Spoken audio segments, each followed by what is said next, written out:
Hi friends, welcome to our channel. ఈ వీడియోలో మనం బయాలజీ సబ్జెక్ట్లోని చాలా ఇంపార్టెంట్ టాపిక్ అయిన అంతఃస్రావిక వ్యవస్థ ఆర్ ఎండోక్రైన్ సిస్టమ్ ఈ టాపిక్కి సంబంధించిన అంశాలను క్వశ్చన్ అండ్ ఆన్సర్స్ ఫామ్లో డిస్కస్ చేయబోతున్నాం.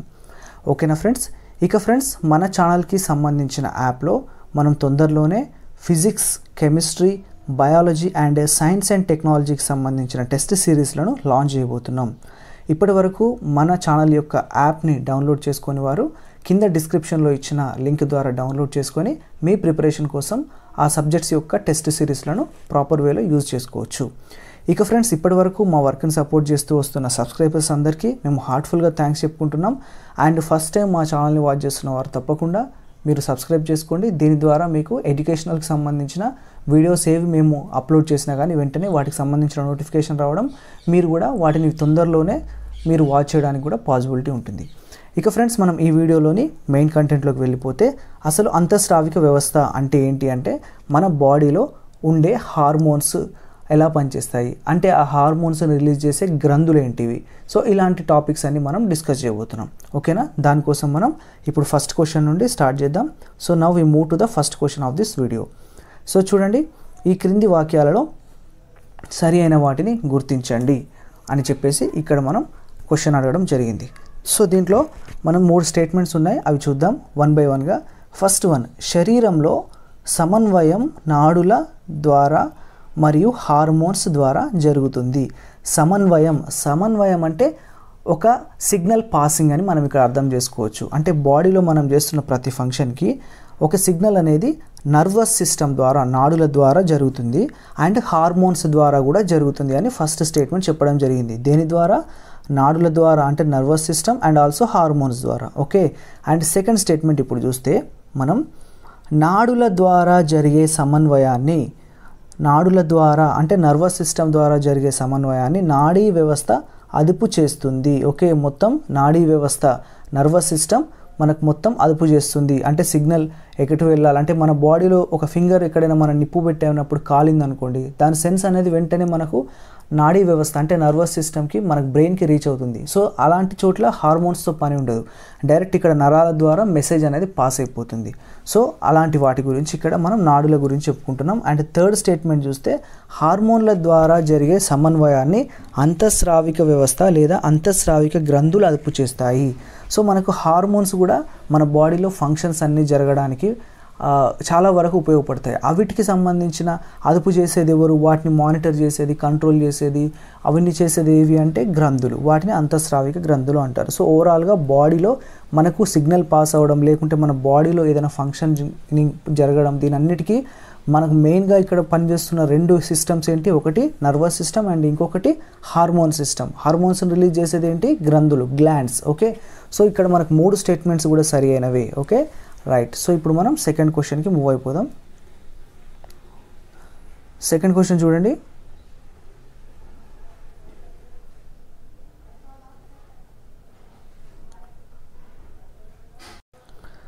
సెకండ్ క్వశ్చన్ వచ్చేసి ఇక్కడ మనకు king of all glands or band master అని ఏ గ్రంథిని అంటారు? అంటే అన్ని గ్రంథులలో, అన్ని గ్లాండ్స్లో అది కింగ్ లాంటిది అనమాట. అలాంటి గ్లాండ్ ఏది అని అడుగుతున్నారు. ఇది ఇప్పటికే చాలామందికి తెలిసే ఉంటుంది. సో అది ఏదో కాదు, మనకు పిట్యూటరీ గ్లాండ్ ఆర్ పీయూష గ్రంథి. పిట్యూటరీ గ్లాండ్ ఆర్ పీయూష గ్రంథిని ఏమంటారు? King of all glands, band master or master of glands అని కూడా అంటారు. ఓకే, సో ఇది మనం గుర్తుంచుకోవాలి. ఇది మనకు చాలా స్మాల్ సైజులో, ఒక బఠానీ గింజ ఉంటుంది కదా, దాని సైజులో ఉంటుంది అనమాట ఇది. ఓకే, దాని సైజులో ఉంటుంది, కానీ ఇది మన బాడీలో ఉన్న అన్ని గ్రంథుల్ని కూడా ఆల్మోస్ట్ ఇది కంట్రోల్ చేయగలుగుతుంది అనమాట. Okay, right. అందుకే దీన్ని మాస్టర్ గ్లాండ్ అంటారు. రైట్. క్వశ్చన్ నెంబర్ 3 చూద్దాం. క్వశ్చన్ నెంబర్ 3 చూడండి. ఇక్కడ పీయూష గ్రంథి అధీనంలో లేని గ్రంథి ఏది? సో మనం ఇంతకుముందు ఏం చెప్పుకున్నాం? Master of glands, band glands, లేకుంటే అన్నిటికంటే సో అన్నిటి మీద కంట్రోల్ ఉండే గ్లాండ్ ఏదని చెప్పుకున్నాం? పిట్యూటరీ ఆర్ నథింగ్ బట్ పీయూష గ్రంథి. అయితే ఇంత అన్నిటినీ కంట్రోల్ చేసినప్పటికీ ఒక గ్రంథి మాత్రం దీని అధీనంలో ఉండదంట. పీయూష గ్రంథి అధీనంలో ఉండదు. అది ఏది అనేది ఇక్కడ మనం తెలుసుకోవాలి. ఓకే, సో రైట్ ఆన్సర్ వచ్చేసి ఇక్కడ పారాథైరాయిడ్ అనే ఒక గ్లాండ్ ఏది ఉందో ఇది మాత్రం పీయూష గ్రంథి కంట్రోల్లో, అధీనంలో ఉండదు. మిగతా అన్నీ కూడా ఉంటాయి. ఏ గ్రంథి ఉండదు పీయూష గ్రంథి అధీనంలో? పారాథైరాయిడ్ గ్రంథి. ఓకే, పారాథైరాయిడ్ గ్రంథి అనేది ఉండదు. దీన్ని తెలుగులో పార్శ్వ అవటు గ్రంథి అంటారు. పార్శ్వ అవటు గ్రంథి. Okay, so now we move to the question number 4. Question number 4లో ఇక్కడ మనకు జతపరచండి. సో మ్యాచ్ ద ఫాలోయింగ్ అనేది ఇక్కడ మన క్వశ్చన్. సో చూస్తే ఇక్కడ లెఫ్ట్ సైడ్లో మనకు అన్ని హార్మోన్స్ నేమ్స్ ఇవ్వడం జరిగింది అండ్ రైట్ సైడ్లో వాటి యొక్క పనితనం, అవి ఏం పని చేస్తాయి అనే దానికి సంబంధించి ఇవ్వడం జరిగింది.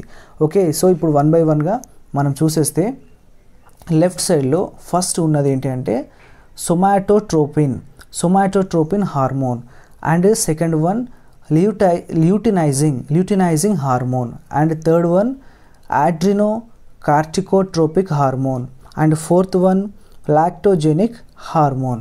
సో వీటికి సంబంధించిన మనం పనితనం ఏ హార్మోన్ ఏ పని కోసం ఇక్కడ ఉన్నాయి, వాటి విధి ఏంటి అనేది ఒకసారి కంపేర్ చేద్దాం.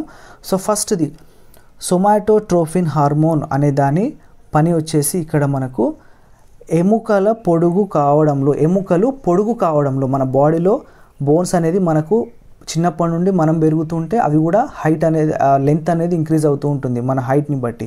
సో దానికి తోడ్పడే హార్మోన్ ఏది అంటే సొమాటోట్రోపిన్ హార్మోన్. దీన్ని తెలుగులో సింపుల్గా పెరుగుదల లేదా నార్మల్ వర్డ్స్లో గ్రోత్ హార్మోన్ అంటారు. సో ఈ ఎముకలు అనేది మనకు దేని మీద డిపెండ్ అయి ఉంటాయంటే సొమాటోట్రోపిన్ హార్మోన్ పైన. అయితే ఒకవేళ ఈ హార్మోన్ అనేది ఎక్కువ ఉందనుకోండి, మనిషి ఎముకలు ఎక్కువగా పెరగడం, మన కింది దవడం ముందుకు రావడం, సో అది ఆ రకంగా అవుతుంది. ఒకవేళ ఎక్కువ లేదనుకోండి, ఈ హార్మోన్ అనేది రావాల్సినంత ప్రొడ్యూస్ అవ్వట్లేదు అనుకోండి బాడీలో, అప్పుడు మనిషి ఎక్కువ హైట్ పెరగకుండా మరుగుజ్జులాగానే ఉండిపోతాడు అనమాట. సో ఇది చాలా ఇంపార్టెంట్, సొమాటోట్రోపిన్ హార్మోన్. అండ్ దానికి రైట్ ఆన్సర్ ఫస్ట్ దానికి మనకు డి అనమాట. ఓకే, అండ్ సెకండ్ ఇది ల్యూటినైజింగ్ హార్మోన్ అంటే ఏంటి అంటే ఇక్కడ మనకు స్త్రీ బీజ కోశాల నుండి ఈస్ట్రోజన్ మరియు ప్రొజెస్టిరాన్ ఉత్పత్తిలో తోడ్పడుతుంది. సో మహిళలకు సంబంధించింది, వాళ్ళలో ఈస్ట్రోజన్ మరియు ప్రొజెస్టిరాన్ ప్రొడక్షన్లో ఇది ఉపయోగపడుతుంది అనమాట. సో ఏది అంటే ల్యూటినైజింగ్ హార్మోన్. సో ఇది నెంబర్ 2 అనుకోవచ్చు మనం. Okay, and next adrenocorticotropic hormone. ఇది దేనికోసం అంటే గ్లూకోకార్టికాయిడ్స్ అనే స్టెరాయిడ్ హార్మోన్ విడుదలకు తోడ్పడుతుంది. మన బాడీలో గ్లూకోకార్టికాయిడ్స్ అనే స్టెరాయిడ్ హార్మోన్కి ఉపయోగపడుతుంది. ఓకే, సో ఇది మనం నెంబర్ 3 కింద తీసుకోవచ్చు. అండ్ ఇక్కడ లాక్టోజెనిక్ హార్మోన్ దేనికి సంబంధించింది 4th వన్ అంటే క్షీరదాలలో పాల ఉత్పత్తిని ప్రేరేపించును. అప్పుడే పిల్లలకు జన్మనిచ్చిన క్షీరదాలు, అది మనుషులు కూడా కావచ్చు, సో వాళ్ళలో పాల ఉత్పత్తిని పెంచుతుంది అనమాట. దానికోసం ఉపయోగపడేదే ఈ హార్మోన్, లాక్టోజెనిక్ హార్మోన్. సో ఇక్కడ మనకు మ్యాచ్ ద ఫాలోయింగ్ అన్నీ కూడా అర్థమైపోయాయి కాబట్టి దీని ప్రకారం మనం ఆన్సర్ చూస్తే ఆప్షన్ సిలో మనకి ఇక్కడ ఇవ్వబడింది మనకు right match the following. So ఒకసారి మీరు పాజ్ చేసి చూసుకోవచ్చు. రైట్ ఆన్సర్ ఇక్కడ సి అనేది రైట్ ఆన్సర్. ఓకే, ఏబిసిడిలో సి అనేది రైట్ ఆన్సర్. దాన్ని బట్టి మీరు మ్యాచ్ ద ఫాలోయింగ్ చూసుకోండి. Okay, now we move to the question number 5. Question number 5 ఏముంది? వ్యాయామం చేసే సమయంలో ఎక్కువగా విడుదల అయ్యే హార్మోన్ ఏది? ఓకే, వ్యాయామం అంటే ఎక్సర్సైజెస్, ఫిజికల్ ఎక్సర్సైజెస్ అనుకోండి, ఏవైనా కావచ్చు. వ్యాయామం అంటే మీరు జిమ్ సెంటరే అనుకోకూడదు. ఫిజికల్గా ఎక్కువగా బాడీ కష్టపడినప్పుడు అప్పుడు మనకు రిలీజ్ అయ్యే హార్మోన్ ఏది అని ఇక్కడ క్వశ్చన్ అడగడం అనేది జరిగింది. సో ఇక్కడ మనకు రైట్ ఆన్సర్ వచ్చేసి సొమాటోట్రోపిన్ హార్మోన్ అనేది మనం వ్యాయామం చేసినప్పుడు ఎక్కువగా విడుదలయ్యే hormone. Okay, right. Now question number 6. ఈ క్రింద ఇవ్వబడిన స్టేట్మెంట్స్లో సరి అయిన వాటిని గుర్తించండి అనేది ఇక్కడ మనకు అడగడం జరిగింది. రైట్, ఇక్కడ ఫస్ట్ వన్ చూస్తే చర్మానికి రంగుని ఇచ్చే మెలనిన్ను ఉత్పత్తి చేసే హార్మోన్ మెలనోసైట్ స్టిమ్యులేటింగ్ హార్మోన్. ఏం హార్మోన్? Melanocyte stimulating hormone. మనకు తెలుసు మెలనిన్ అనే పదార్థమే మన కలర్ని డిసైడ్ చేస్తుంది, దాన్ని బట్టి మన కలర్ ఉంటుంది. ఓకే, సో దాన్ని ఇచ్చే ఆ మెలనిన్ అనే పదార్థాన్ని ఉత్పత్తి చేసే చర్మానికి అందించే హార్మోన్ ఏది అంట? Melanocyte stimulating hormone. Right, second one చూడండి. మెలనిన్ లోపించి చర్మం తెలుపు రంగులో ఉండడాన్ని అల్బినిజం అంటారు. మెలనిన్ అనేది చాలా తక్కువ ఉందనుకోండి, అప్పుడు ఏమవుతుంది? చర్మం తెల్లగా అవుతుంది. అంటే ఫర్ ఎగ్జాంపుల్ మన యూరోపియన్స్లో మెలనిన్ అనేది తక్కువ ఉంటుంది. సో అది ఎగ్జాంపుల్ కోసం చెప్తున్నా. సో అట్లా ఉండడాన్ని ఏమంటారు, అల్బోనిజం అంటారు అనమాట, అల్బోనిజం.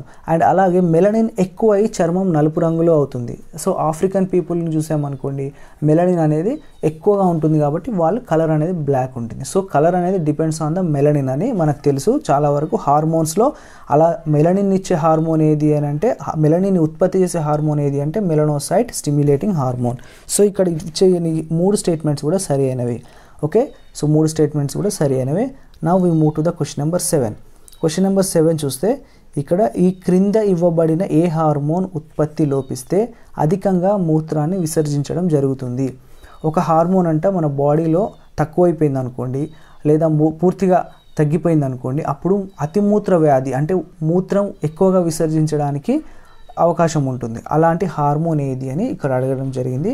సో దాని పేరు వచ్చేసి anti diuretic hormone. Anti diuretic hormone అనేది ఏది ఉందో ఆప్షన్ 3లో, ఇది మనకు యూరిన్ అనేది ఎక్కువగా రావడానికి అవ్వడాన్ని దీన్ని ఇలా అంటారు. సో ఇది దేనివల్ల అవుతుంది అంటే ఈ హార్మోన్ యాంటీ డయూరెటిక్ అనే హార్మోన్ అనేది తగ్గిపోతే లేదా లోపిస్తే మనకు అతిమూత్ర వ్యాధి వస్తుంది. Okay, right. క్వశ్చన్ నెంబర్ 8 చూడండి. ప్రసవ సమయంలో గర్భాశయం దగ్గర ఉన్న కండరాలను సంకోచ సడలికలను గురిచేసి సుఖప్రసవానికి మరియు పాల విడుదలకు తోడ్పడే హార్మోన్ ఏది? సో ఇక్కడ డెలివరీ టైంలో గర్భాశయంకి కండరాలు అనేటివి లూజ్ అయ్యి బేబీ ఈజీగా బయటికి రావడంతో పాటు అలాగే ఆఫ్టర్ డెలివరీ పాల ఉత్పత్తికి కూడా తోడ్పడే ఇక్కడ ఒక హార్మోన్ ఉంది. దానికి సంబంధించి ఇక్కడ మనం రైట్ ఆన్సర్ని చూస్ చేయాలి. సో రైట్ ఆన్సర్ వచ్చేసి ఇక్కడ ఆక్సిటోసైన్. ఆక్సిటోసైన్ అనేది ఏదైతే హార్మోన్ ఉందో ఆక్సిటోసైన్, ఇది ఇక్కడ మనకు రైట్ ఆన్సర్. ఈ ఆక్సిటోసైన్ దీనినే బర్త్ హార్మోన్ అని కూడా అంటారు. ఏమంటారు? బర్త్ అంటే పుట్టుక సమయంలో ఒక శిశువుకి జన్మనిచ్చే సమయంలో యూజ్ అవుతుంది కాబట్టి బర్త్ హార్మోన్ అని కూడా అంటారనమాట. Okay, right. ఇప్పుడు క్వశ్చన్ నెంబర్ 9 చూద్దాం. ఈ క్రింద ఇవ్వబడిన అంశాలు ఏ గ్రంథికి సంబంధించినవి అని అడగడం జరిగింది. సో ముందుగా ఇక్కడ ఇవ్వబడిన అంశాలు చూద్దాం. వాయునాళానికి దగ్గరగా ఉండే అతిపెద్ద అంతఃస్రావిక గ్రంథి. సో ఫస్ట్ వన్ ఏం చెప్తుంది మనకు?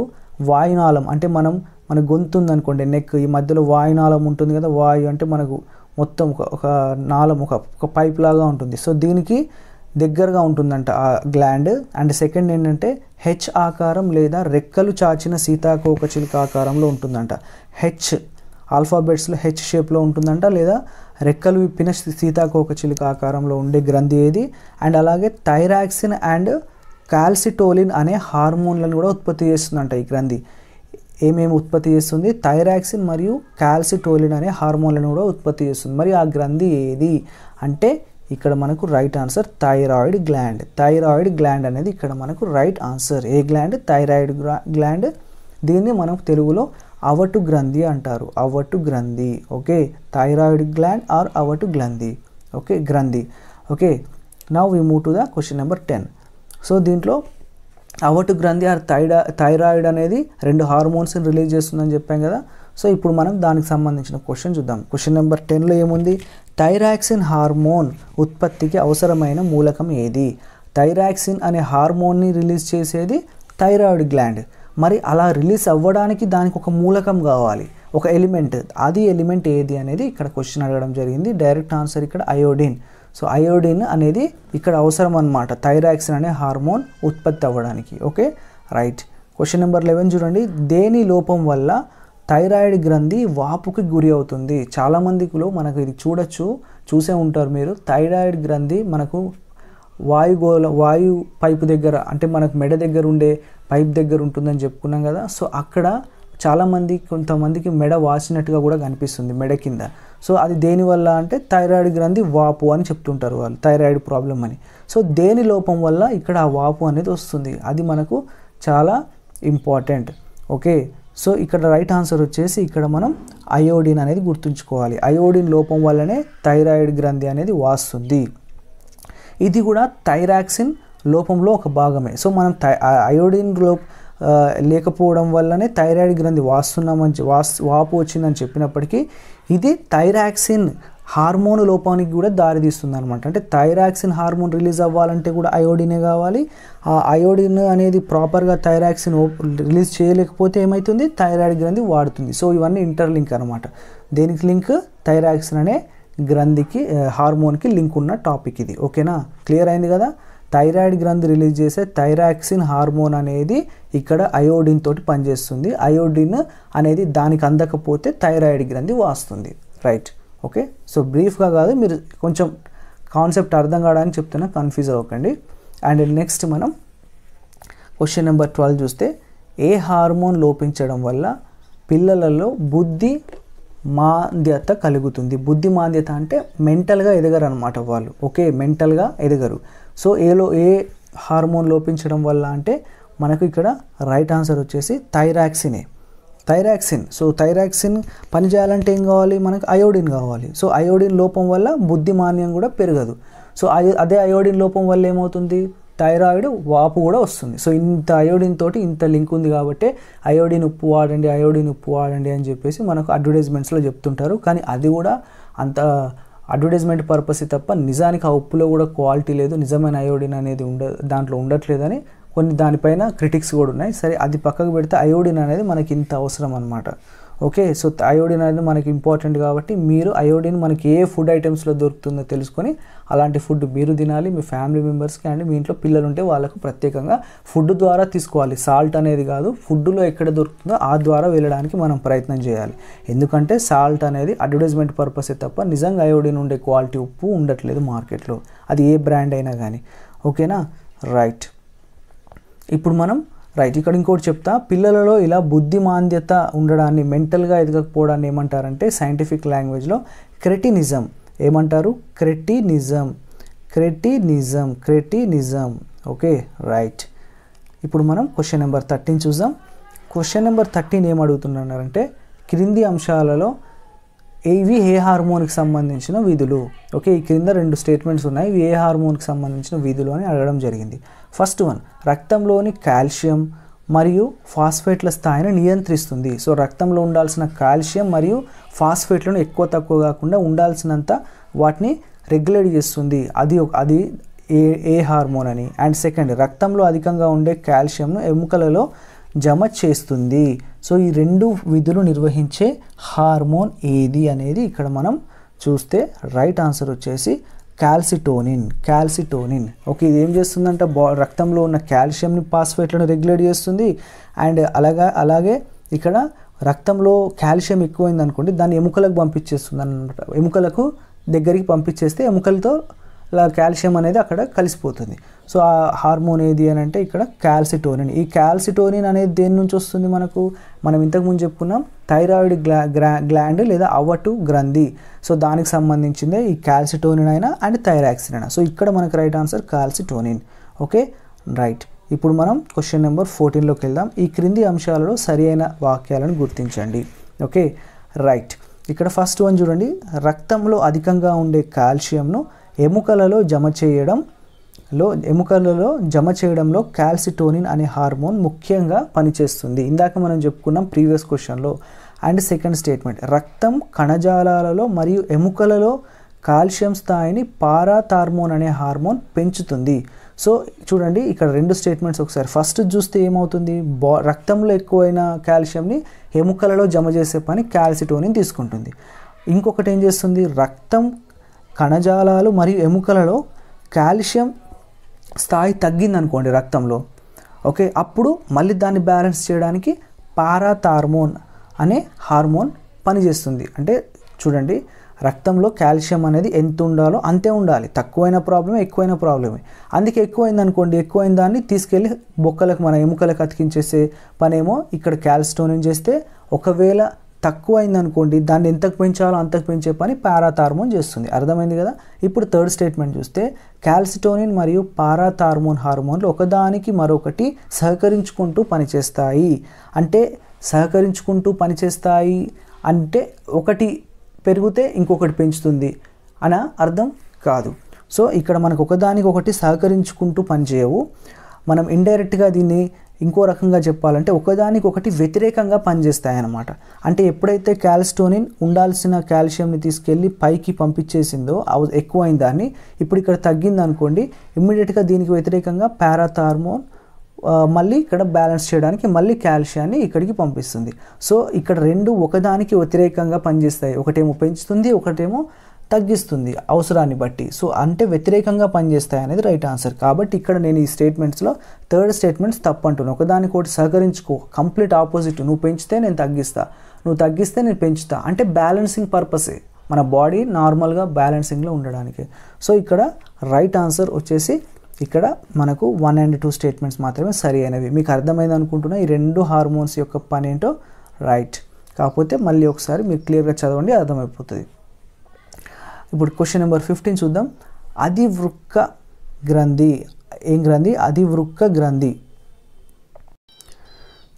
అధివృక్క గ్రంథి దీన్నే అడ్రినల్ గ్లాండ్ మానవ శరీరంలోని ఏ భాగం దగ్గర ఉంటుంది? ఈ గ్రంథి ఏ భాగంలో ఉంటుంది అనేది క్వశ్చన్. సో ఇప్పుడు మనకు 4 ఆప్షన్స్ ఉన్నాయి. సో 1 by 1గా నేను రీడౌట్ చేస్తా, మనం ఆన్సర్కి వెళ్ళిపోదాం డైరెక్ట్గా. సో చూడండి, థైరాయిడ్ గ్రంథి పక్కన ఉంటుందా ఈ అధివృక్క గ్రంథి ఆర్ అడ్రినల్ గ్రంథి? అండ్ వాయునాళానికి దగ్గరగా హెచ్ ఆకారంలో ఉంటుందా? అండ్ మెదడులోని హైపోథాలమస్ కింది భాగాన అతుక్కొని బఠానీ గింజ పరిమాణంలో ఉంటుందా?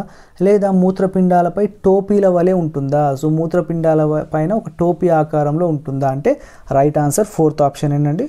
సో అధివృక్క గ్రంథి అనేది మనకు మూత్రపిండాల పైన టోపీ ఆకారంలో 2 సైడ్లు 2 మూత్రపిండాలకు ఉంటుంది. ఒక జత గ్రంథి ఉంటాయన్నమాట ఇవి. ఓకే, 2 మూత్రపిండాలు కదా, 2 ఉంటాయి. Okay right. ఇప్పుడు మనం క్వశ్చన్ నెంబర్ 16 చూద్దాం. క్వశ్చన్ నెంబర్ 16 చూస్తే ఈ క్రింది అంశాలలో సరి అయిన వాటిని గుర్తించండి అని అడగడం జరిగింది. సో ఫస్ట్ వన్ చూద్దాం. చెమట అధికంగా నష్టపోయి అలసట, నీరసం రావడం, నాలుకపై మచ్చలు ఏర్పడడాన్ని ఎడిసన్స్ వ్యాధి అంటారు. సో చెమటలు అధికంగా రావడం అనేది మనకు సహజంగా జరుగుతున్నప్పటికీ అలసట కూడా సహజంగా జరిగినా కానీ ఇక్కడ నాలుకపై మచ్చలు కూడా వచ్చాయనుకోండి ఈ నీరసంతో పాటు, దాన్ని ఎడిసన్స్ వ్యాధి అంటారు. అండ్ సెకండ్, కండరాల ప్రోటీన్ నిలువలు విచ్చిత్తి చెందడం, శరీరంలోని కొవ్వు రక్తం ద్వారా ప్రయాణించి ముఖం మెడలో పేరుకుపోయి మెడ వాయడంను కుషింగ్ వ్యాధి అంటారు. సో ఇక్కడ ఏమవుతుందంటే సెకండ్ స్టేట్మెంట్ ఏం చెప్తుందంటే మన బాడీలో ప్రోటీన్ ఏదైతే ఎక్కువ అది విచ్చిత్తి చెంది, బాడీలో ఉన్న ప్రోటీన్ నిల్వలు విచ్చిత్తి చెంది అవి శరీరంలో కొవ్వులాగా మారి రక్తం ద్వారా ప్రయాణించి మన మెడ దగ్గర మన మెడ ఏదైతే ఉంటుందో దాని దగ్గర వచ్చి పేరుకుపోయి మెడ అనేది వాస్తుందంట. సో అలా అయితే దాన్ని కుషింగ్ వ్యాధి అని అంటారు. ఓకే, సో ఇక్కడ ఈ 2 వ్యాధులకు సంబంధించిన స్టేట్మెంట్స్ 2 సరి అయినవే. సో కాబట్టి 1 and 2 both are right. Option C is the right answer. Okay, direct additions వ్యాధి అంటే ఏంటో మనకు తెలియాలి, అండ్ అలాగే కుషింగ్ వ్యాధి అంటే ఏదో తెలియాలి. ఓకే, దానికోసమే ఈ క్వశ్చన్ అనేది ఇవ్వడం జరిగింది. రైట్. క్వశ్చన్ నెంబర్ ఇప్పుడు 17 చూస్తే ఈ క్రింది అంశాలను సరి అయిన విధంగా జతపరచండి. రైట్. లెఫ్ట్ సైడ్లో మనకి ఇక్కడ oestrogen, progesterone, okay, testosterone, HCG అనే హార్మోన్స్ ఉన్నాయి. అండ్ రైట్ సైడ్లో వాటి పనితనాలకు సంబంధించి ఇక్కడ నేను ఆప్షన్స్ అనేది ఇవ్వడం జరిగింది. ఇక్కడ మనం 1 by 1గా చూస్తే మొట్టమొదటిది ఈస్ట్రోజన్. సో ఈస్ట్రోజన్ యొక్క మనకు ఇక్కడ దీని పనితనం ఏంటి, దీని యొక్క పని ఏంటి అనేది చూస్తే మనం చూడండి, స్త్రీలలో ఋతుచక్ర ప్రారంభం స్తనాభివృద్ధికి కారణమయ్యే హార్మోన్ అనమాట ఇది. సో ముఖ్యంగా ఈస్ట్రోజన్ ఏంటంటే ఉమెన్స్లో మెన్స్ట్రుయేషన్ ఏదైతే ఉంటుందో దానికి సంబంధించిన హార్మోన్. ఓకే, అండ్ సెకండ్ది ప్రొజెస్టిరాన్ అనేది ఇక్కడ మనకి ఏంటి అంటే ఇప్పుడు కన్సీవ్ అయిన తర్వాత ఒక ఉమెన్ కన్సీవ్ అయిన తర్వాత దాన్నే ఫలదీకరణం అంటారు. సో కన్సీవ్ అయిన తర్వాత ఫలదీకరణం తర్వాత ఏర్పడిన పిండాన్ని లోపల మనకి ఏదైతే ఒక పిండం ఫామ్ అవుతుందో ఎగ్, సో దాన్ని గర్భాశయ గోడకు అతికించడంలో తోడ్పడే హార్మోన్. ఓకే, సో ఎగ్ అనేది ఉమెన్ ఊమ్లో నుంచి గర్భాశయంలోంచి బయటికి రాకుండా అక్కడ ఒక వాల్కి స్టిక్ అయి ఉండడానికి హెల్ప్ అయ్యేదే ప్రొజెస్టిరాన్. అండ్ థర్డ్ వన్ వచ్చేసి ఇక్కడ టెస్టోస్టిరాన్ ఏంటి అంటే పురుషులలో లైంగిక లక్షణాలను ప్రేరేపించే హార్మోన్. ఒక పురుషుడిలాగా లైంగిక లక్షణాలను ఉండాలి అని అంటే ఆ పర్సన్లో ఆ పురుషుల్లో టెస్టోస్టిరాన్ హార్మోన్స్ అనేది ఉండాలి.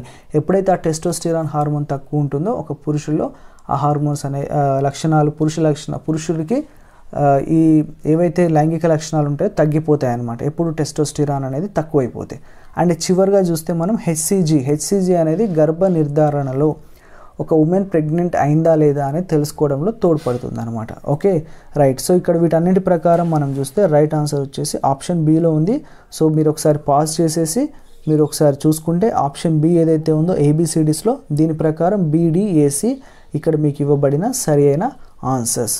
ఓకే రైట్, పాస్ చేసి చూసుకోండి. And now we move to the question number 18. ఈ క్రింది వాటిని జతపరచండి. సో జతపరచుదాం. సో ఇక్కడ లెఫ్ట్ సైడ్ 5 వర్క్స్ గ్రంథుల గురించి ఉన్నాయి అండ్ వాటి పేర్లు మనకు రైట్ సైడ్లో ఇవ్వడం అనేది జరిగింది. సో డైరెక్ట్ వాటి ప్లేస్మెంట్స్ అనమాట, అంటే ఈ గ్రంథులు మన హ్యూమన్ బాడీలో ఏ ప్లేస్లో ఉంటాయి అనేది లెఫ్ట్ సైడ్లో ఇవ్వడం జరిగింది అండ్ రైట్ సైడ్లో వాటి పేర్లు ఇవ్వడం జరిగింది. సో మనం ఎక్కడ కన్ఫ్యూజ్ కాకుండా డైరెక్ట్గా గుర్తుంచుకోవాలి కాబట్టి నేను డైరెక్ట్గా ఆప్షన్స్ అండ్ అంటే మ్యాచ్ ద ఫాలోయింగ్లో మీకు ఎగ్జాక్ట్ ఆపోజిట్లో ఇచ్చేసా. 1 to A, 2 to B, 3 to C, 4 to D and 5 to E. Okay, so మీరు డైరెక్ట్గా ఒకసారి డైరెక్ట్ స్ట్రైట్ ఫార్వర్డ్ ఉన్నాయి కాబట్టి మీరు చూసేసుకుంటే మీకు ఈజీగా గుర్తుంటుంది. ఎనీహో ఒకసారి నేను రీడ్ చేస్తా. థైరాయిడ్ గ్రంథి పక్కన 4 ఉంటాయి. అవి ఏంటి అంటే పార్శ్వ అవటు గ్రంథులు. థైరాయిడ్ ప్రక్కనే 4 ఉంటాయి అంటే ఈ గ్రంథులు చిన్న అవి పార్శ్వ అవటు గ్రంథులు. వీటిని పారాథైరాయిడ్ గ్లాండ్స్ అంటారు ఇంగ్లీష్లో. అండ్ నెక్స్ట్ వాయునాళానికి దగ్గరగా హెచ్ ఆకారంలో ఉంటుంది. అది ఏంటి అంటే అవటు గ్రంథి ఆర్ థైరాయిడ్ గ్లాండ్. ఇంకొకటి థర్డ్ వన్, మెదడులోని హైపోథాలమస్ క్రింది భాగాన అతుక్కొని బఠానీ గింజ పరిమాణంలో ఉంటుంది. ఏది అంటే pituitary gland. And fourth one, మూత్రపిండాలపై టోపీ వలె ఉంటుంది. అది వృక్క గ్రంథి ఆర్ అడ్రినల్ గ్లాండ్.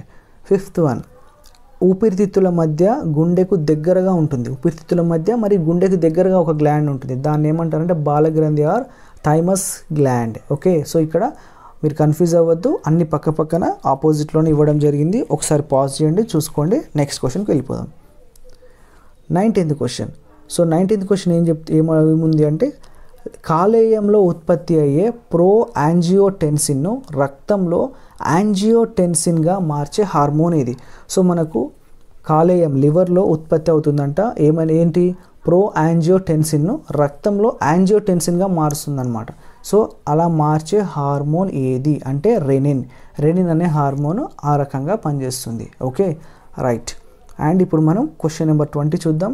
చిన్న పిల్లలలో మాత్రమే ఉండి యుక్త వయసు వచ్చేసరికి గరిష్ట పరిమాణానికి చేరి ముసలి వారిలో పూర్తిగా క్షీణించే గ్రంథి ఏది? చూడండి, చిన్నపిల్లల్లో మాత్రం ఉంటుంది, ముసలి వాళ్ళు వచ్చేసరికి అది ఉండదు, మొత్తమే క్షీణిస్తుంది. యుక్త వయసులో అది రావాల్సిన షేప్కి వస్తుంది అనమాట. అంటే స్లోగా గ్రాడ్యువల్గా చిన్నపిల్లల నుండి పెరిగి మళ్ళీ యంగ్లో అది పెద్దగా మళ్ళీ ముసలి వాళ్ళు అయ్యాక మళ్ళీ కిందికి వెళ్ళిపోతుంది. ఓకే, సో మీ క్వశ్చన్ అర్థమైంది కదా.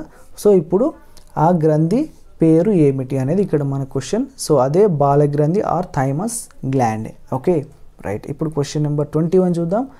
మానవ శరీరంలోని అంతఃస్రావిక గ్రంథులలో అతి చిన్న గ్రంథి ఏది? సో చాలామంది ఇక్కడ పిట్యూటరీ గ్లాండ్ ఆర్ పీయూష గ్రంథి అని అనుకుంటారు, కానీ పీయూష గ్రంథి అనేది ఇక్కడ మనకు రైట్ ఆన్సర్ కాదు. రైట్ ఆన్సర్ వచ్చేసి పీనియర్ గ్లాండ్. ఓకే, పీనియర్ గ్లాండ్ అని ఉంటుంది. సో దీనినే ఇక్కడ సైంటిఫిక్ భాషలో ఏమంటారంటే ఎపిఫైనిస్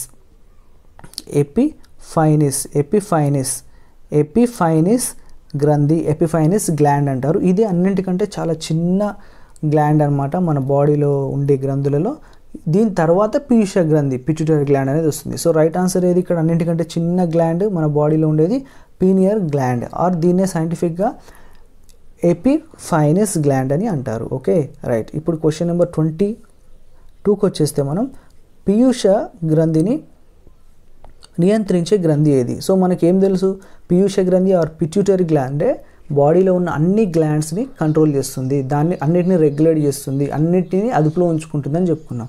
మరి అలాంటి పిట్యూటరీ గ్లాండ్ని కూడా నియంత్రించే ఇంకో గ్రంథి ఉంటుంది. అది ఏ గ్రంథి అనేది ఇక్కడ మనం చెప్పాలి. సో 4 ఆప్షన్స్లో ఇక్కడ పీయూష గ్రంథి కూడా నేను ఇచ్చాను అనమాట. సో అని రైట్ ఆన్సర్ కాదు. అంటే పీయూష గ్రంథి తనను తానే కంట్రోల్ చేసుకుంటుందా అనే విధంగా మనకు డైవర్ట్ చేయడానికి ఇలా క్వశ్చన్స్ అడుగుతారు. కానీ ఇక్కడ రైట్ ఆన్సర్ మనకు వచ్చేసి హైపోథలామస్ అనేది ఇక్కడ రైట్ ఆన్సర్. ఇది ఏం చేస్తుందంటే పీయూష గ్రంథి ఆర్ పిట్యూటరీ గ్లాండ్ని కూడా నియంత్రించగలిగే శక్తి దీనికి ఉంది. ఓకేనా రైట్.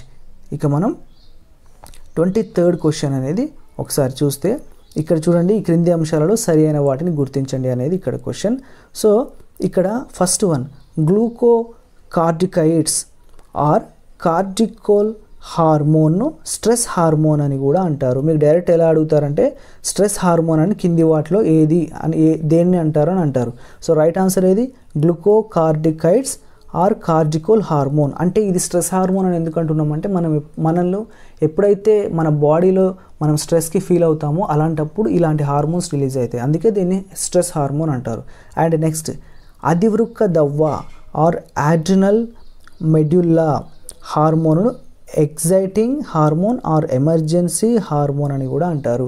సో మనం ఎగ్జైట్ అయినప్పుడు లేకుంటే మనం ఎమర్జెన్సీలో ఏదైనా తొందరపాటులో ఎగ్జైట్ అవుతుంటాం కదా, అలాంటి సందర్భాల్లో మన బాడీలో రిలీజ్ అయ్యే హార్మోన్, అంటే అలాంటి భావాలు మనం వ్యక్తపరచడానికి దాని బ్యాక్ ఎండ్లో ఉన్న హార్మోన్ ఏది అని అంటే, సో ఇక్కడ మనం ఏ హార్మోన్ అనుకోవాలి? అడ్రినల్ మెడ్యుల్లా హార్మోన్, ఆర్ దీని తెలుగులో అధివృక్క దవ్వ హార్మోన్ అంటారు. సో మీరు ఒకసారి పాజ్ చేయండి.